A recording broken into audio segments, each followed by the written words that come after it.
lot of bricks. There's some Bernards down there.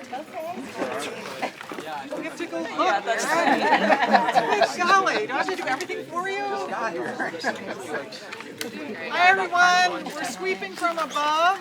More folks will come in, but we wanted to introduce ourselves to you individually. We are the Escondido Creek Conservancy as an organization, but we have this wonderful team. You got to meet me, and I'm going to start off and bring Sherry on so she can tell you a little bit about what she does for the Conservancy. Hi everyone. Where's Sherry's family? Yay! So I'm Sherry. I'm the brand and marketing director here at the Conservancy. I started, I always just say over the summer, it was like the end of May, and it's been such a blessing to be able to be a part of this wonderful team. I'm so happy to be here. My job is to do a lot of outreach and communications and fundraising and you name it. We all do a lot here, but And helping organize things like this. yes, helping Ariel, who's so organized. But we're just so pleased to report that we've met our goal of $100,000. So thank you all. And we're grateful to our anonymous matching donor and all of our sponsors who allowed us to offer free tickets for the event. So that was really great, and thank you all again for being here. Yeah. Hi everyone, I'm Ariel Reed, the Education Director here at the Escondido Creek Conservancy. I help find the money along with Anne to build outdoor classrooms and run programs, but I really can't do that without my team of educators, so you have seen them running around here today. We have Laurel's our education coordinator right here. Up top, you saw many of our friends. You might have gone on a hike with Stephanie or Ethan, Taylor, Leonella. That's everyone that's here today, yeah. So really, if you find them, I want you to talk to them because they're the reason that we can reach so many students because they're the ones down in the lovely Elfin Forest doing so. And hopefully soon, we just had our grand opening for this outdoor classroom, and we'll be bringing some high school students here this fall. So. If you have any cool other ideas for this outdoor classroom or connections to schools or homeschool groups, things like that, feel free to find me today and we can chat. But thank you all for coming today. Before Brad starts, I want to mention one other thing. You noticed our conference room and that beautiful table. One of the things we are starting to do is let that conference room be available to groups that want to use it, like-minded organizations, conservation organizations. Palomar Audubon has had board meetings there. So if you're affiliated with an organization that is supportive of conservation and you would like to use that space, we can't have lots of people there. You saw we have a parking issue. It's challenging. About 16, 15 people, that space is available. And now with Ariel's magic, this space is also available, and that's something that we can partner with other nonprofits, other organizations who might want to bring people to the outdoors. That's why we're here, and this is a wonderful, wonderful space to do that. So kind of keep that in your mind. You might know of somebody who could use it. Bradley, you're up next. All right, perfect. Hello everyone, my name is Brad. I'm the Conservation Director here. I've been working here for about 1 week and 3 days. It's been a great time. Everyone's been super friendly. I'm super pumped and excited to be here, and my main focus will be working on wildlife conservation and also plant conservation as well. So I'll be working a lot in the preserves. I'm working along with Will here, who we also recently hired. I'm restoring the native habitat. We have a lot of exciting projects coming up with steelhead trout, southwestern pond turtles. I can explain more in depth if we see each other out there a little bit later on. And hopefully mountain lions as well pretty soon. So a lot of exciting things. But overall, I'm looking forward to getting to know everyone a little bit more and seeing what we can do here. So, yeah. Yeah.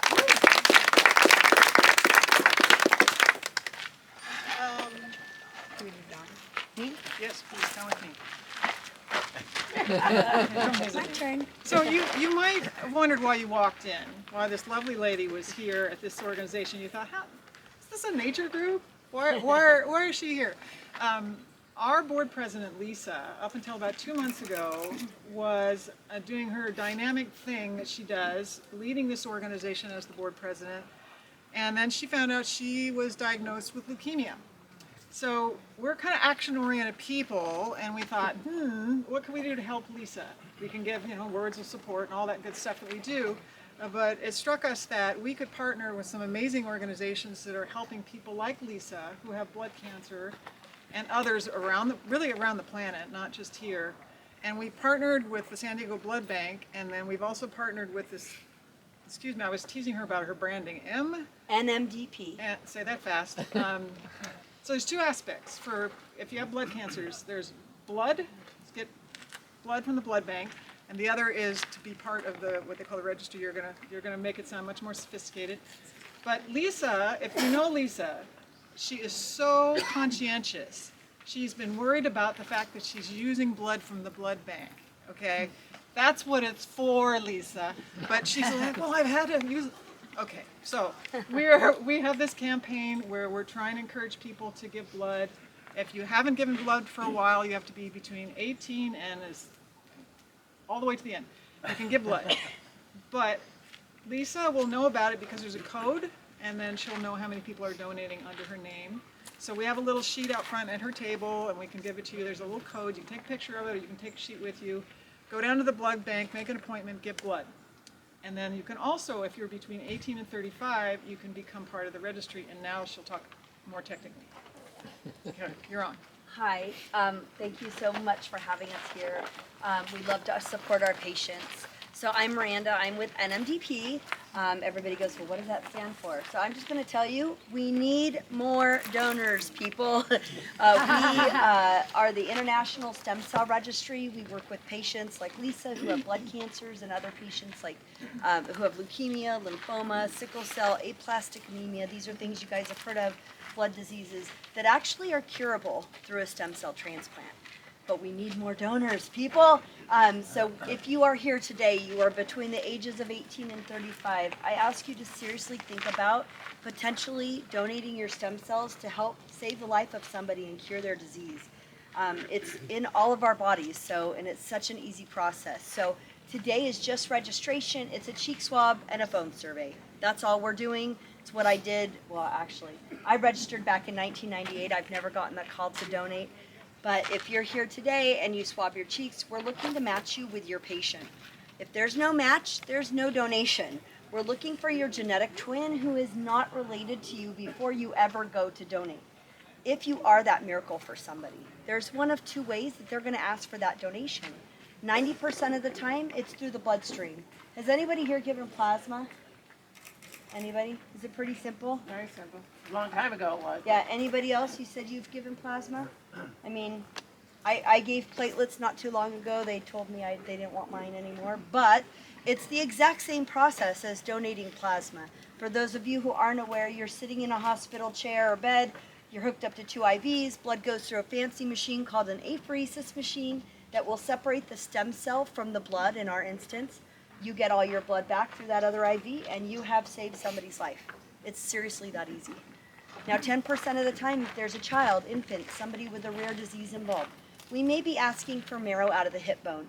But even that's an easy process because it's an outpatient procedure where you're under anesthesia, so you're asleep. There's no pain involved here, none at all. When you wake up, you'll be a little tender where those Band-Aids are. Some of our donors say they felt like they did too many squats the night before. But it goes away after 1 to 2 days, and you will have literally saved somebody's life. The great part about it is if you get selected, you go on a life-saving vacation because we pay for everything, including any travel, all of the medical, obviously. If you have to stay in a hotel because you are traveling somewhere to do it, we try to do local hospitals. But if you have to go to an Arizona or Washington for an NMDP center, they're going to pay for your flight, your meals, your hotel stay, all of your medical, including child care, pet care, and lost wages, and that's for any donation, and that's also for you and the friend or family member that gets to go with you. So, if there's anybody that wants to register, I'm right up there. It takes 3 minutes to do a cheek swab and a phone survey. Do I have any questions? All right, come see me if you have questions. There's not many opportunities in life where you actually get to save a life. This is one of them right here. Those who are less than 35. Yeah. And if you're Those over days are 35 and long. you want to do something, Blood, we blood. on our website, you can also give. We do patient care, donor care. As you hear, we pay for 100% of our donor expenses, and that's expensive for a nonprofit. So, that's just another way to help. Or spread the news. You guys could take a picture, put it on Instagram if you have, kids that have friends that want to donate. So you're going to hear more from us if you follow us on social media, you'll be hearing more from us about the Lisa Strong campaign, and we really appreciate it.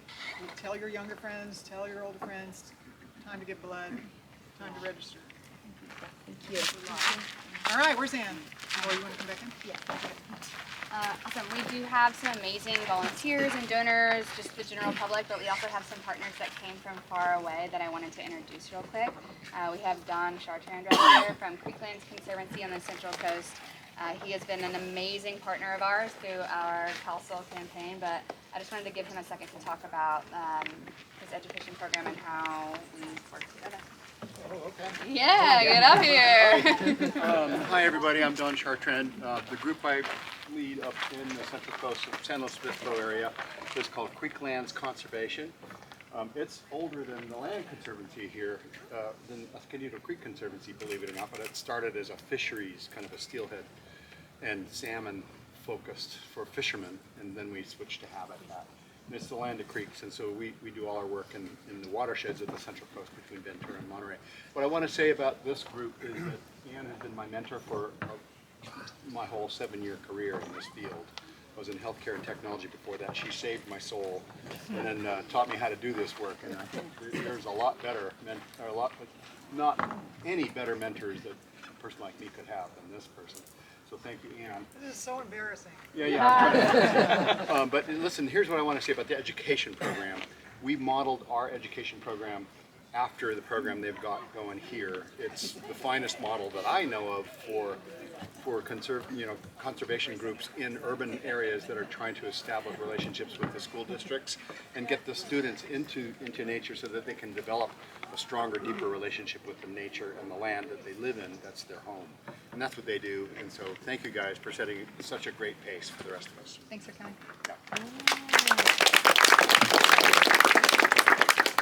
Okay. Okay. Hi, everybody. My name is Ann Middleton. I am on the board here at the Escondido Creek Conservancy. My day job, I work also at an environmental organization called Wild Coast. We're down on the coast, and why I love this organization is because in order for us to do our work at the coast, we need organizations like the Escondido Creek Conservancy doing their work here. We work on a watershed level scale, and everything that happens upstream ends up downstream. And I am so excited to introduce our guest speaker today, Dr. Fernando Najera, who is seriously famous in this line of work. Has anyone heard of this guy? Okay, cool. I did my research in my master's program on migratory species, so I'm really excited to hear you talk.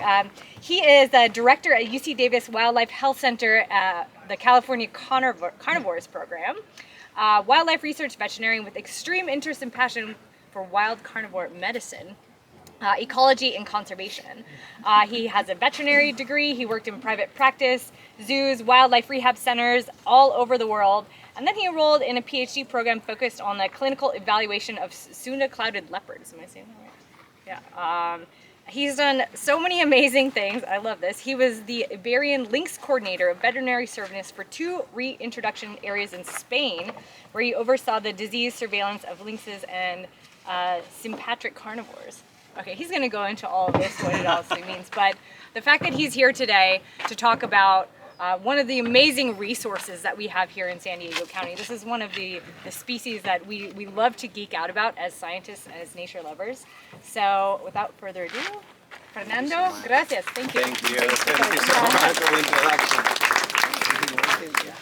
Yeah, well, thank you so much. Thank you so much for inviting me. I'm super excited. I'm stoked to be here.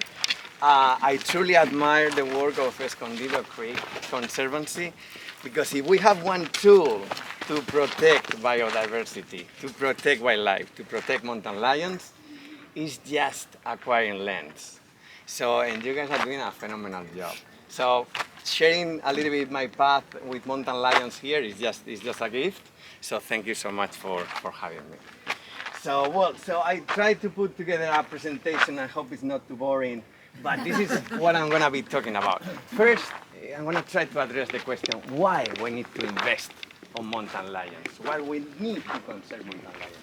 Then what we do in UC Davis, a little bit of the importance of connectivity. Maybe you guys hear a lot about connectivity, mountain lions, and populations, so I'm gonna deep a little bit into that. And then something more related to these counties in Southern California. And then since we live in mountain lion country, I wanna tackle a couple of things here. The depredation on livestock, and what we're doing, UC Davis is doing to prevent that, and how we need to behave if we have an encounter with a mountain lion. And I want to end the presentation on a high note, so some success stories just to leave with a smile. So, let's see. Well, so this is who I am. I'm a wildlife research veterinarian, so I'm so happy that I'm committing my life to wild fillet conservation. And I don't know if there is some wildcat specialist here, but let's try. So, you guys know what species is here? What? Don't be shy. Clouded leopard. So this is mainland clouded leopard, this is Sunda clouded leopard, this is Sunda leopard cat. We're talking about my PhD, so these three species contributed, and I love them so much. Then I work with Iberian lynxes in my homeland in Spain. Sorry for my accent. But when I was working with the lynxes, I actually pay attention to European wildcats because in the southernmost part of the distribution, they are suffering from a silent extinction.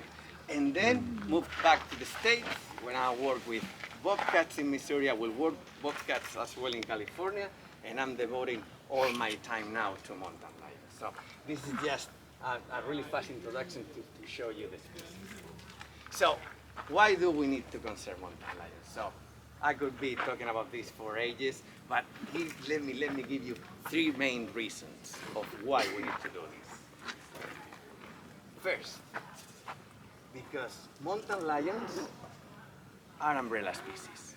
So our colleagues from the University of Oxford recognize mountain lions as a top priority species to conserve worldwide. And what is that? Because mountain lions are umbrella species. So if we conserve mountain lions, we are going to be conserving all the ecosystem and all the wildlife that live along with them. First reason. Second reason, mountain lions are keystone species. Keystone meaning that they influence in food webs and prey-predator dynamics. So they are going to be really important to some species. And I try to put here an example of one of the species that they actually benefit the most in some areas, actually in California. So this is a family.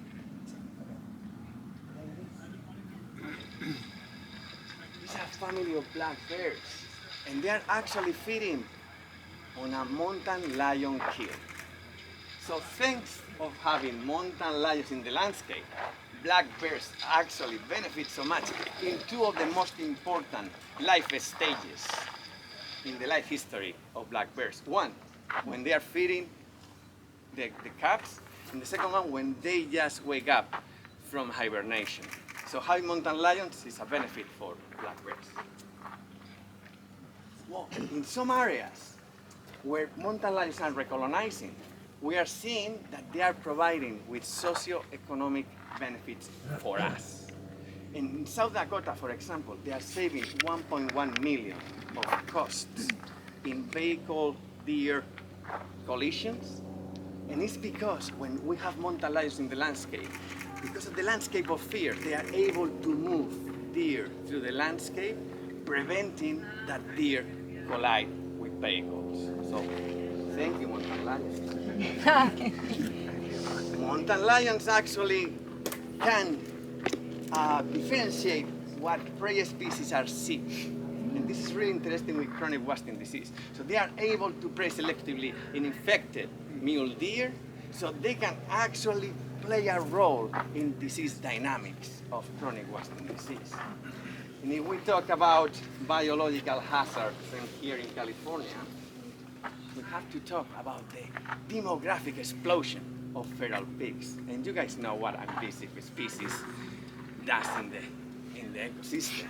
Feral pigs damaging crops, introduce new diseases, displace native species. So having mountain lions makes a dent in their population. And here, let me introduce you to one of my favorite cats that we call her in Central California. This is M332. And we were investigating one of his kill sites. And this is what we see.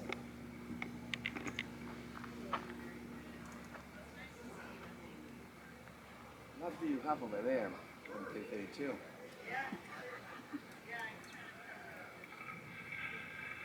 You guys see? Massive feral boar. Unbelievable, unbelievable.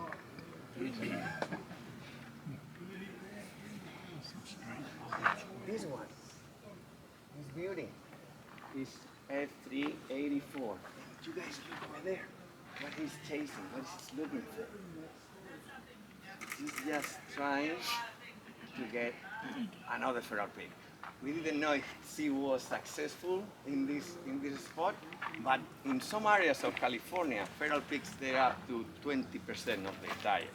So that's great because we can keep numbers a little bit lower. And finally, third reason, flagship species. So they are so charismatic, they are so attractive to us. And if I put this crop picture and I ask you what you guys think this crowd is for, with a stage, so maybe some of you guys can say, well, this is a Taylor Swift concert or something, but nothing further from reality.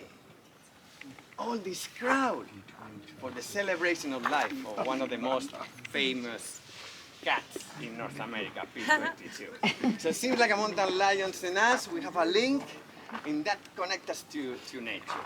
So from all those reasons, so the UC Davis have been invested in mountain lions for more than 20 years.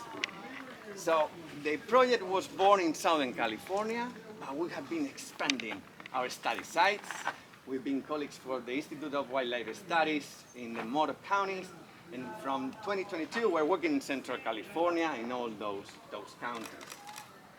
And this is our research scope. So all the thematic that we are studying is between veterinary medicine, conservation, and ecology.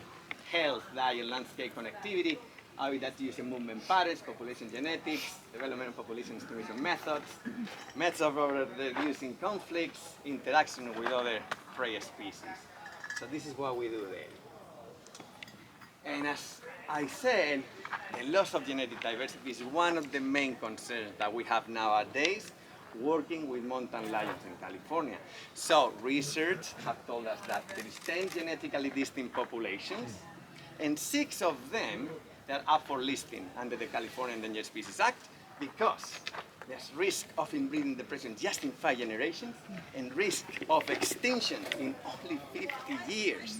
That is crazy. So connectivity between all those subpopulations is key to long-term persistence. This is the area. So, and guess what?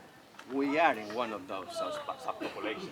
So when we're talking about connectivity, and I need to pause a little bit to talk about 2 important terms in field ecology. And I'm not going to go too much into that, but I need to explain about dispersal and phylogeny. Maybe you guys know a lot about that. But to get into that, I have to create this wonderful landscape with 2 mountain lion subpopulations, the northern, the southern. You guys see the big guys are the males that they can weigh here in Southern California up to 150 pounds. Females a little bit smaller, 75 to 100 pounds.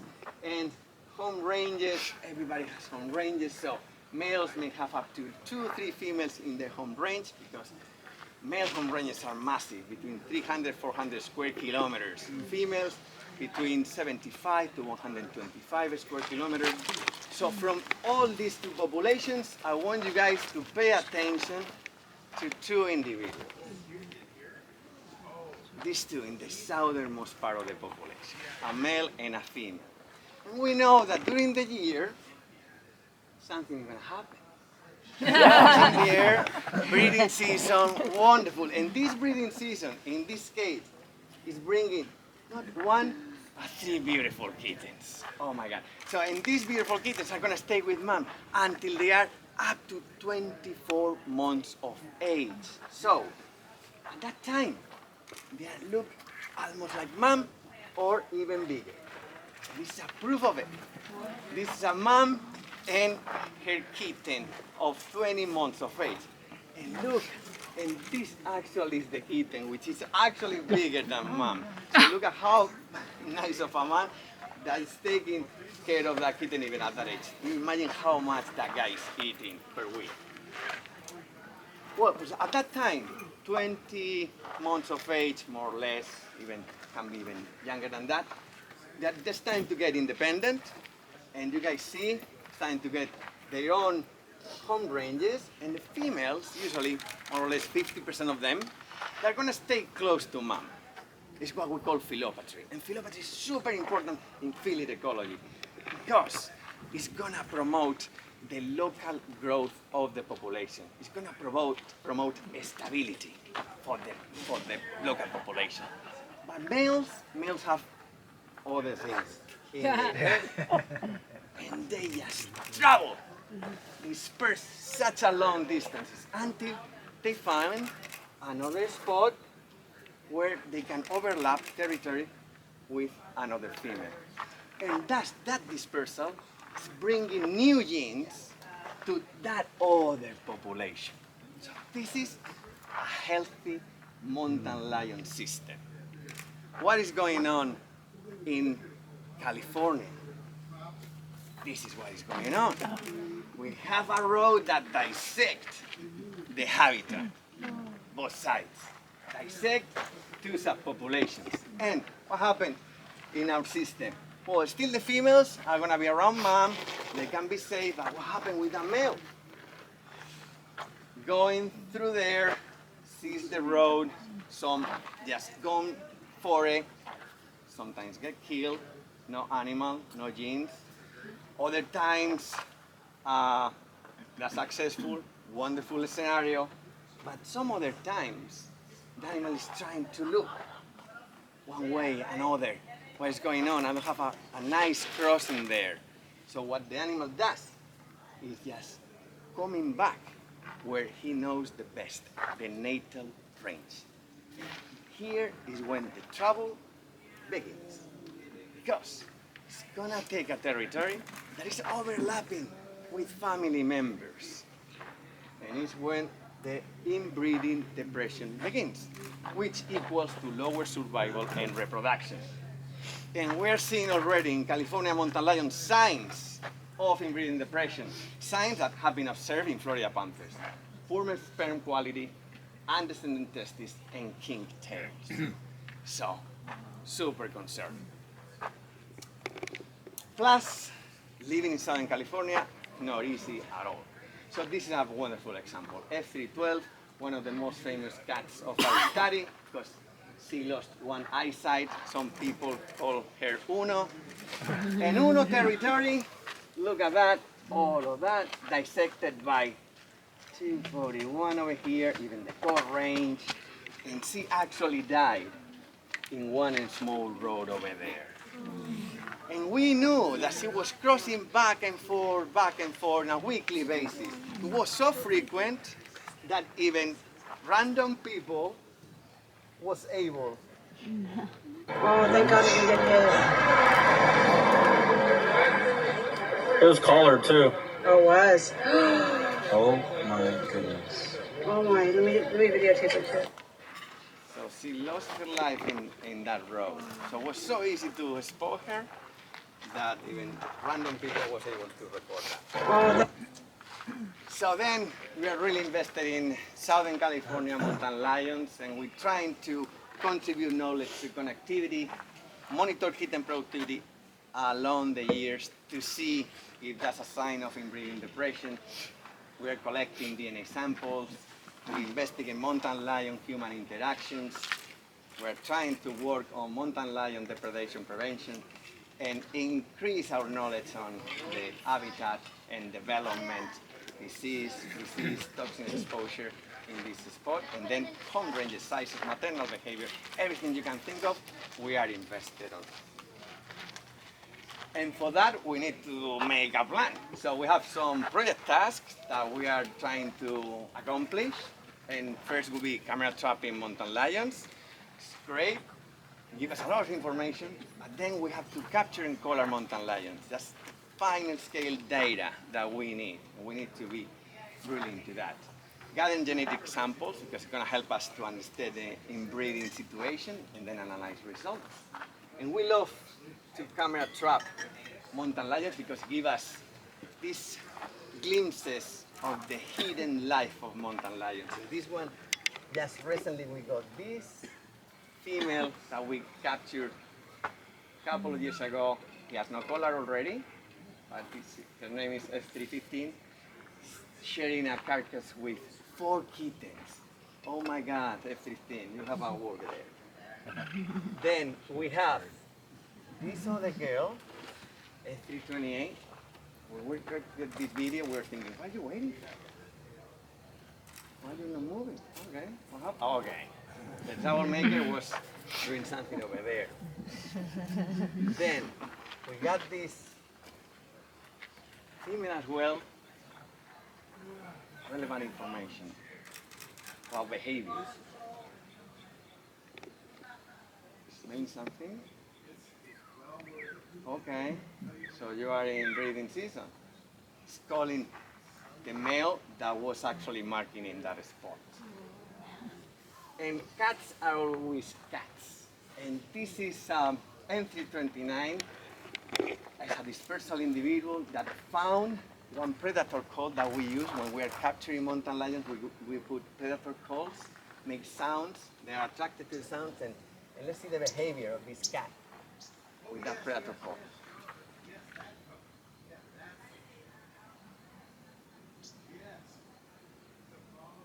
Just playing around like a domestic cat.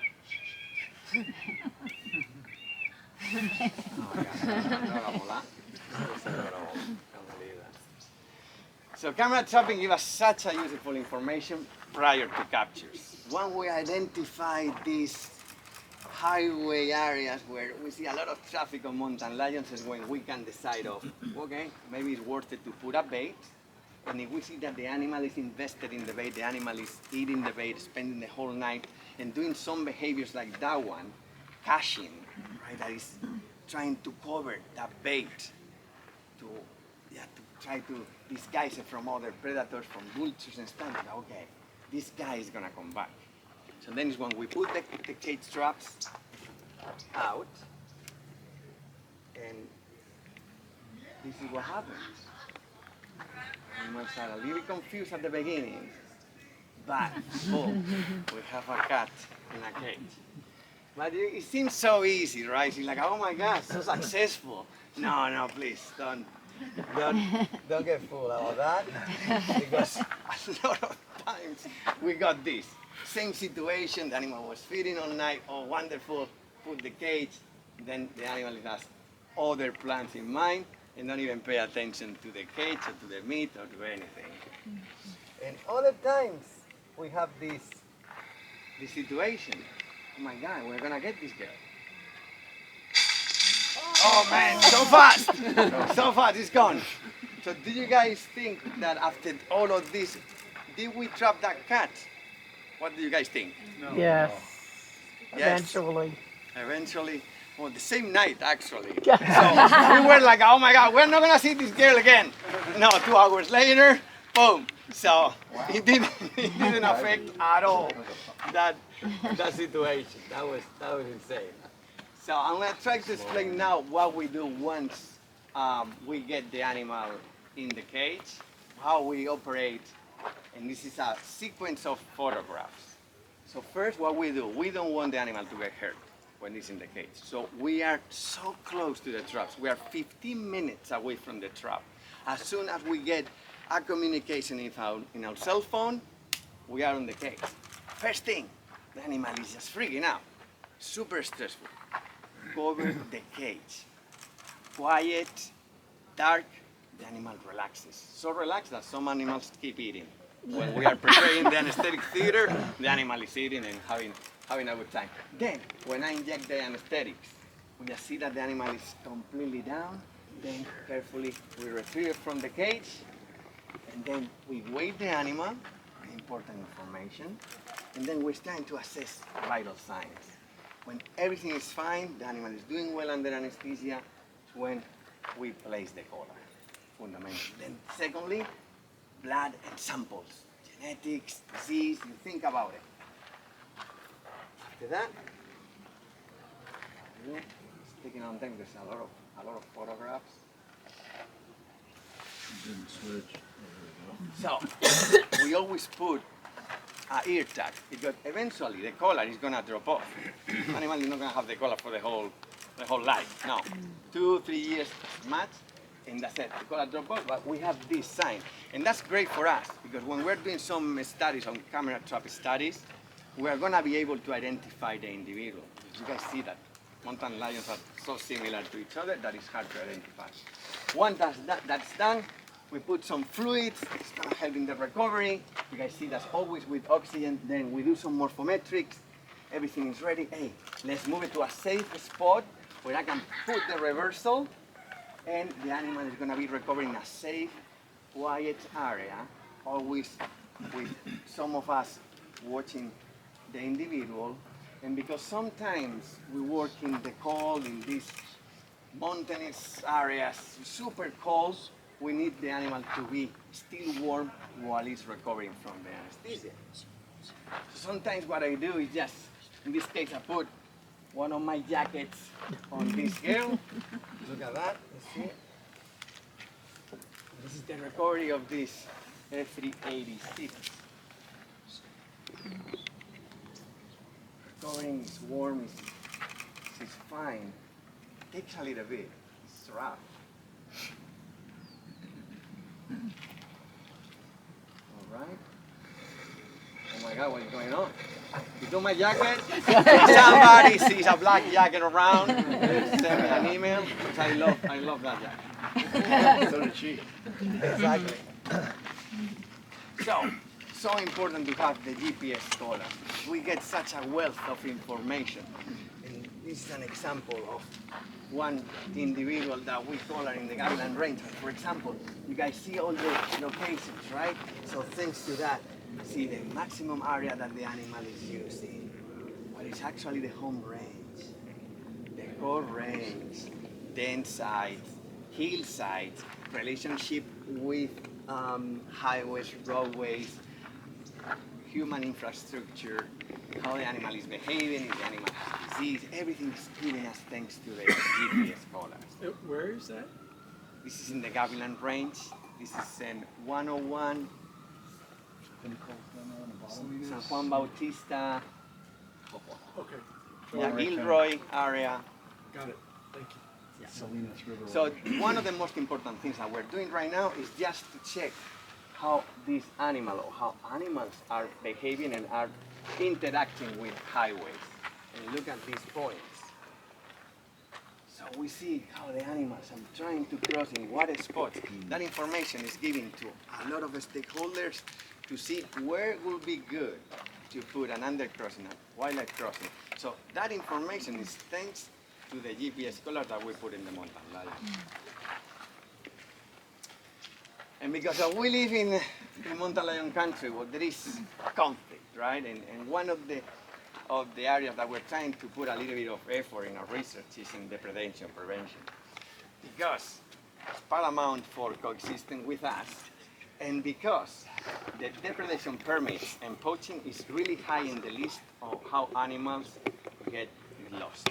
And you guys see how in the Eastern Peninsula here, the survival, the annual survival is less than 60%, which is insane. It's insane.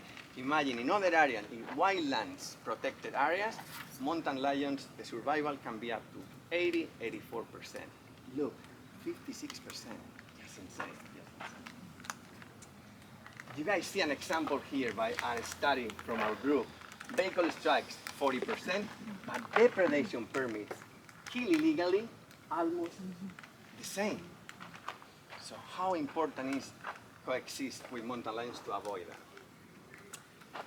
And this is the depredation kills in California counties. You guys see El Dorado, just insane, such a hot spot. But San Diego is between the 5th and 6th county, so it's something to put some effort into. I know that it's so bad this day to do profiling, but I'm gonna do that this time. Just who are involved in this kind of attacks. As we see, we know that young adult pumas, when just leave mom, is such a rough time for them. So hard to get a deer. So if they see goat, a sheep, my goodness, it's a no-brainer for them. So they are gonna go for domestic species. We talk about all the energy that these moms put to raise the kittens. So imagine that female that comes along and see sheep, goats, unprotected. So it's gonna do it for her kittens. And as well, something that happened to us, injured individuals, animals that there's something wrong with them, physiologically, that they are not doing the normal thing.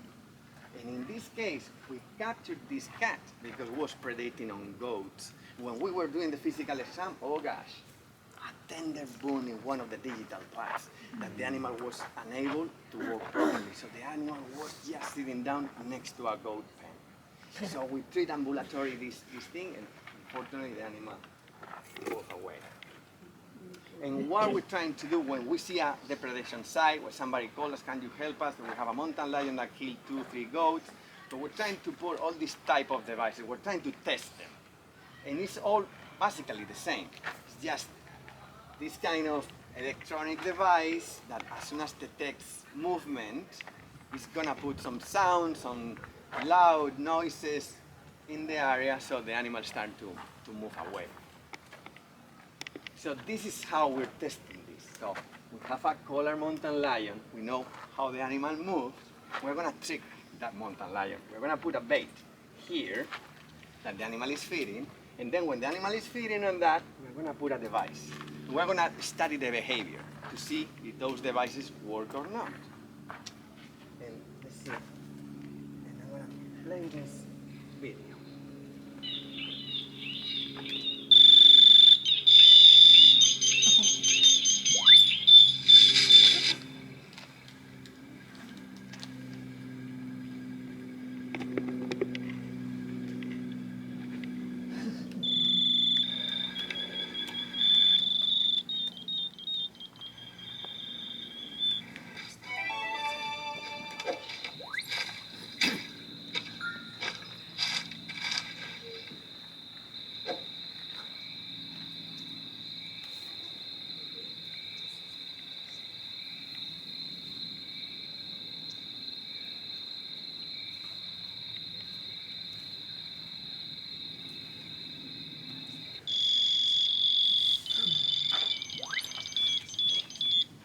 Well, sometimes we have that situation, which is fantastic, it's great. Other times we're using this kind of camera that we can actually interact with the offender in real time. And I tried to put that video of a situation where we're trying to capture his mate, but when we place the cage traps, he came first into the trap site, and we didn't want to trap him. He was already collared. He's healthy. Why we're gonna do that to him? So we were using that camera. So he said, okay, it's a good opportunity for us to test it. So we're trying to talk.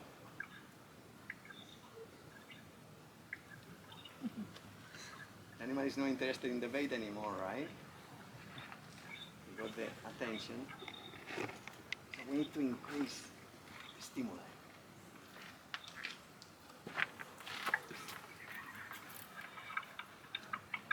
Trying to make noises until the animal finally leaves. So we're using this tool for these situations, but as well for black bears, because when we put baits, black bears, because of their nose, they're amazing. They get into the bait so fast, and they ruin our bait, so we don't have options to capture mountain lions. So this is a family, and we were monitoring the family via the cell with that camera. So it's like, oh my gosh, these guys are here again. We need to do something.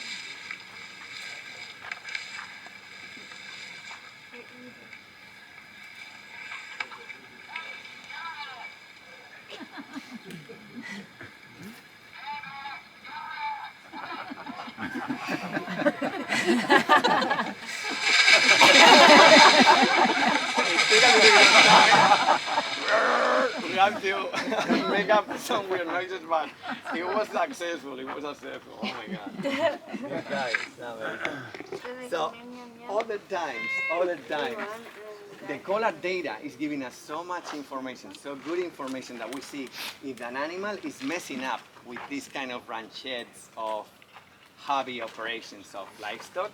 And this is an example of it. So the animal was going into a goat pen, but we already knew that the animal was going to that spot, so we put the device. But in this case, that animal was so smart. Oh, it doesn't happen, any bad happens after this sound.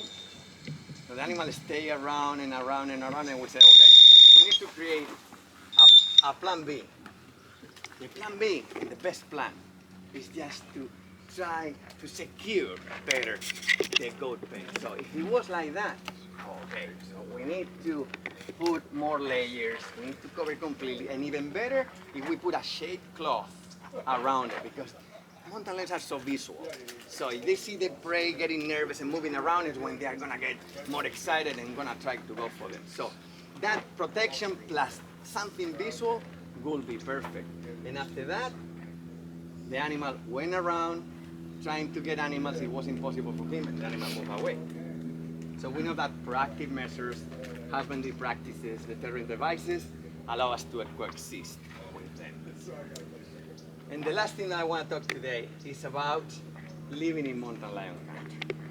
And you guys see this landscape. The video is not too great, but you guys see the landscape, right? And you guys see here is two hikers, middle of the day. What they didn't know,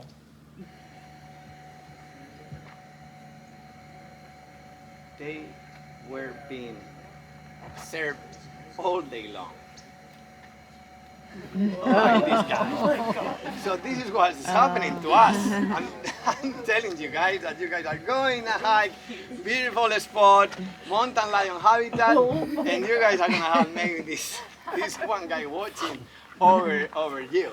So when you guys are walking in this stop, I want to play a video now. I want to play a video of this beautiful girl. It's my 2-year-old daughter. So, and we were hiking in mountain lion country, and she delivered a really important message to her 4-year-old brother, Luke. Let's see what she says.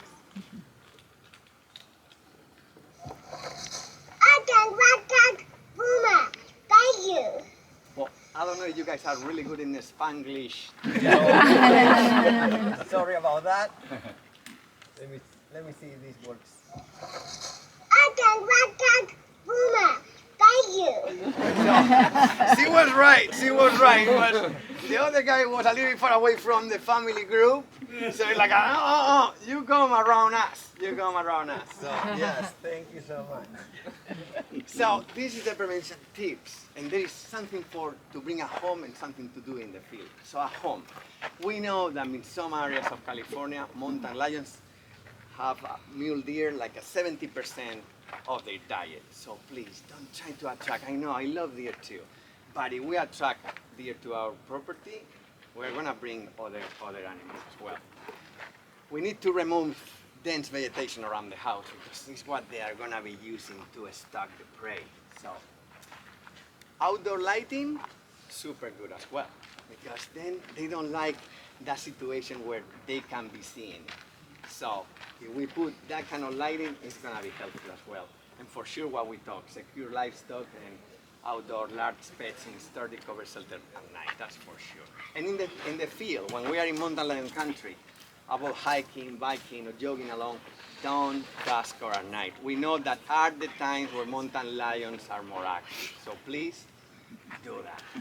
Always stay alert on trails.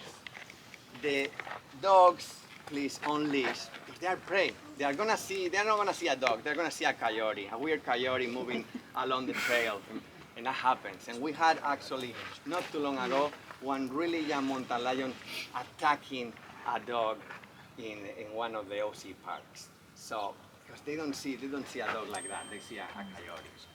So, small children always next to us.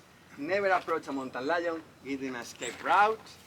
Do not run. You're saying, I'm prey, chase me, stay calm, do not turn your back, face the animal, make loud noises, throw stuff at them. The small children here in our shoulders, and do not crouch down or bend over. Because as well, that's a weird situation. They are trying to confuse the animals. Some animals, the young mountain lions, that for the first time in their life they see something moving like that, checking for antlers, for example. So it's gonna give the wrong message. So please don't do any of this, right? Not that one, please. And let's do something like that, right? And if we attack, fight back. So to understand a little bit better, if we see actually a mountain lion, and to understand a little bit better the behavior, I just put 3-4 more slides about that, taken from this wonderful book, to see what does it mean, the behavior of a mountain lion if I see a mountain lion in a trail. So we can see a mountain lion far away, being just like that guy in the rock, striker teeth. So human risk, low, we're safe. Maybe it's running away from us, avoidance, human risk, low. Lack of attention, the safe, indifference. The animal has other things in their head, they're chasing mates, they are looking for other prey, whatever. Then, ears up with various body position may mean curiosity. And then is when we have to start being a little bit aware, maybe try to be loud, maybe try to keep our kids closer to us. That can be a little more confusing. Intense staring, following and hiding behavior. That's clear than water, you guys. You guys is trying to look at you, small steps, it's trying to assess if can be an attack there. Hissing, snarling vocalizations are defensive. And that's gonna be in a different way. I'm gonna show you other photos. And then the crouching, tail twitching, intense staring, all of that is gonna be related to hunting.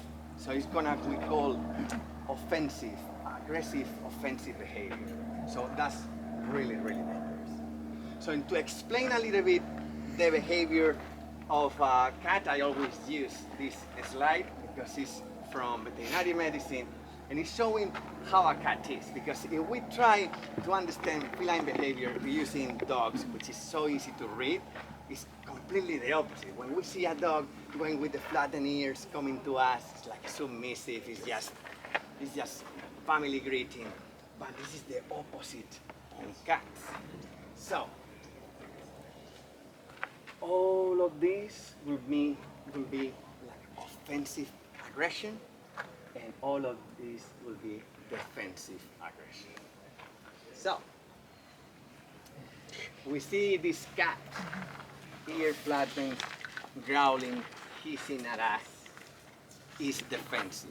And in this case, it's because the animal was in a leg hold trap. But you guys see already how the animal is communicating with us. It's super scared and it's gonna fight because it's defending itself. Another defensive behavior is this video that is, it's not I don't have it in a video here, but I think it's from Utah. And it's probably a female and probably maybe with kittens around. So the female was chasing this hiker back and back, and the animal was growling at the hiking, and it's all to protect. It's all defensive behavior. But at the end, if you don't behave correspondingly, you start moving around, the animal is gonna bounce at you. But it's defensive. The animal doesn't want to eat you, wants to protect something. Moving to offensive behavior. So you guys see already staring, body low to the ground. The animal is hunting. So the animal is not gonna do any kind of vocalizations. That's gonna move away the prey. But you see how the eyes are focused on something. And at one point the animal may lounge, and they take off. And you guys see always looking at the prey, the ears like that, or the ears at the end a little bit flattened. So that will be the last stage. Another example, so an encounter, this is not a friendly encounter. If there wasn't a glass here, we would be eating the cat for sure. You guys see, looking at the animal, the ears flattened, it's like I'm gonna, it's like I get you. So that would be it. So now, if I put this photo, would you guys be comfortable around a cat with this face? See, no clear here, no there. No, right? It's clear than water. No. You guys see it staring? No. It's kind of offensive over there. Two different ones. So, this one. You guys see something here that makes you nervous?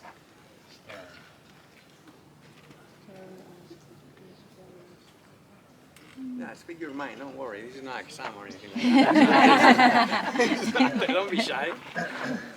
What do you guys think? Yeah, what do you think? It's like a house cat. Like a house cat. Chill. So it's chill. Relaxing. Perfect. It's true. Yeah. Exactly. It's like that. So we don't see the pupils dilated. We don't see the ears in a weird way. It's just curiosity. It's just looking. I don't know. In opposite, we see this cat over here. Look at the size of the pupils. Look at the ears flattened, and another cat that was leg hold trap. So it's gonna be defensive as well. It's just super scared. Look at the pupils. Whoa. Huge. Another one. That one and that one. From these two pictures, right and left, what would be you guys more nervous about? Left. Left. This is showing curiosity, but this one something in the ear that is not right. It's not right. This photo is taken far away, but the animals already saw us, so that's a good moment to be loud, to be paying attention to that animal and seeing if the animal is moving away. And this video is an example that could happen as well. So this is F312, that lady that lost eyesight. And this guy that took the video is in a car. He was trying to place a camera trap. And boom, and from the forest, this lady emerged. Let's see.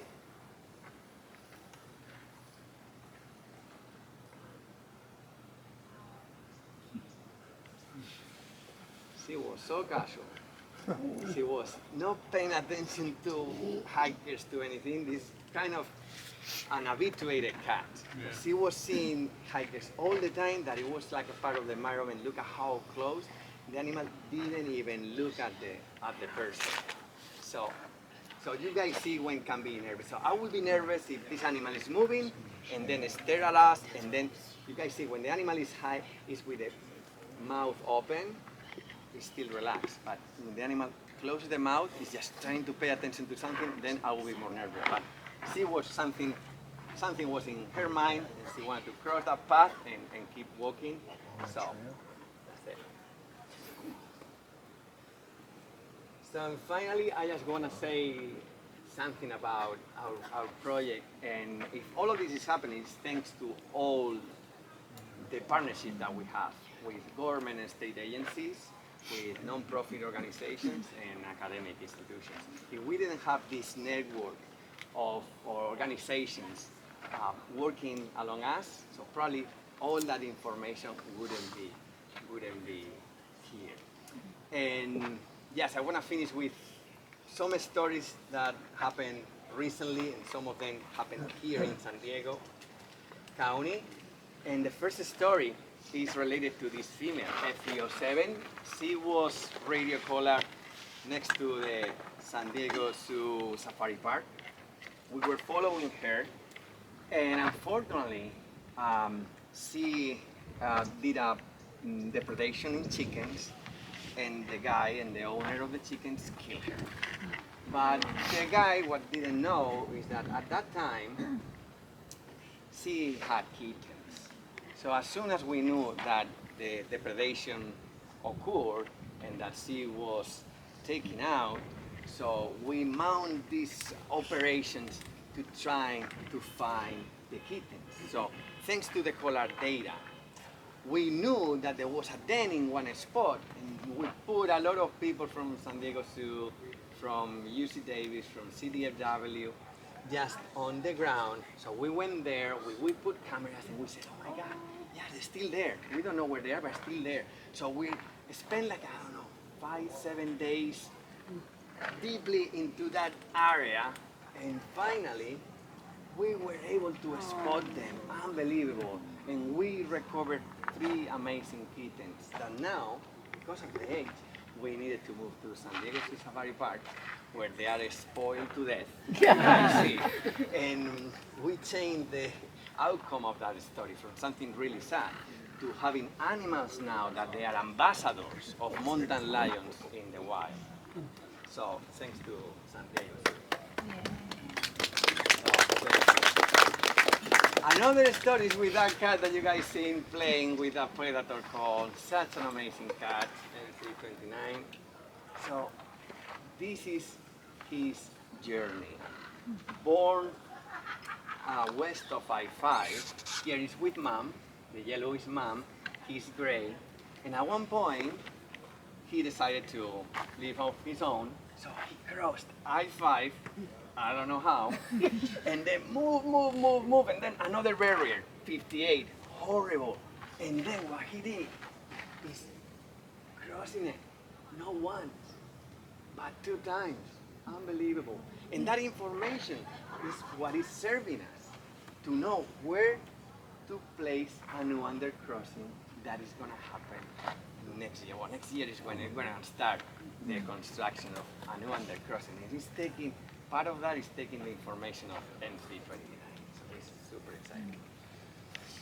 Another one is, this was an emergency call here in Southern California. We got this juvenile cat, this juvenile mountain lion that was hit by a car. Let me check. It was clearly in shock. So we mobilized all our people from the program to try to rescue that cat.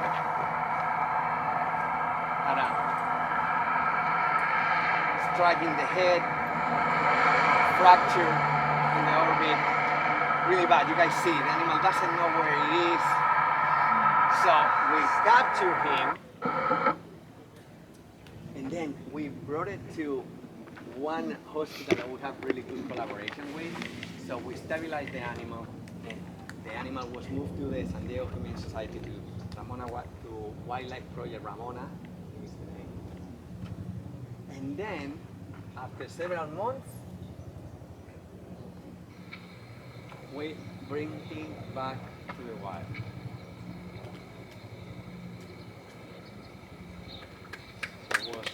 It was a long process. Unfortunately, this cat died due to rock kill. So it was, oh man, it was devastating. Okay, more kittens, more rescuing kittens. So what happened in Ramona? What happened here? So we have 2 kittens here. They're having a blast in a chicken coop of somebody that was super nice and super compassionate that called us. So like, I'm having this issue here. And you guys, these 2 kittens over there having a blast, and look at the bellies full of chickens and hens. So we investigate why chickens over there, some of the neighbors, they were having some sightings of these 2 kittens by themselves. It's because mom was rock killed in the area some days previous to that footage. Like, whoa, we need to go for it. The animals are not going to survive. They are too small. Let's check it out. There is several ways to manage kittens in the wild, but depending on the age, we can leave them in the wild or we have to extract them. So we went there. We went to this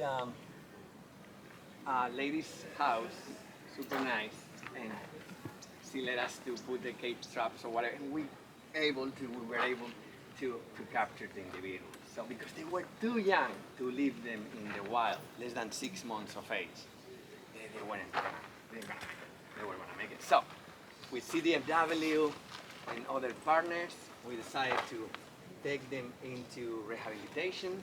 Thanks again to them, and spent several months there. And just very recently, we released them back. First is troublemaker, more brave, the other one more shy, that took more time, but already just moving through the landscape. I know that one of them got in trouble, but it's out of that now. And talking about orphans, and this is the last thing I'm gonna tell, is just we lost this female, F390, and it was horrible because she had at that time 2 kittens, juveniles, that were depending on her. They were like 14, 15 months of age. Still such a critical age for them. So what we tried to do at that time is like try to locate the cats, put a lot of cameras in different spots where mom used to be, and then we were successful in capturing both of them, a female and a male. We put radio collars, so now we know exactly where they are. If they are getting into trouble, actually the male is into trouble at this time. He's in a neighborhood, so after this I probably want to have to leave. But thanks to the collars, we are monitoring them, we are checking on them, we're seeing if the body condition is all right. I'm so happy that this week they just killed their first deer by themselves, so it's such a huge milestone in their lives. So here are with some of the deer that we left after the capture, just to give them a little bit of a push after the stressful event. And this is the last video, one of the last videos that we got from them when they were still together.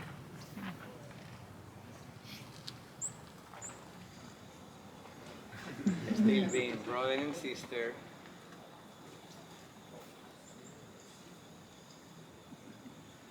Really cool. And you guys see a little bit of reflection in the collar. So that's in purpose. We put a reflective tape. So in case they want to cross some areas, maybe that can give us a little bit of time to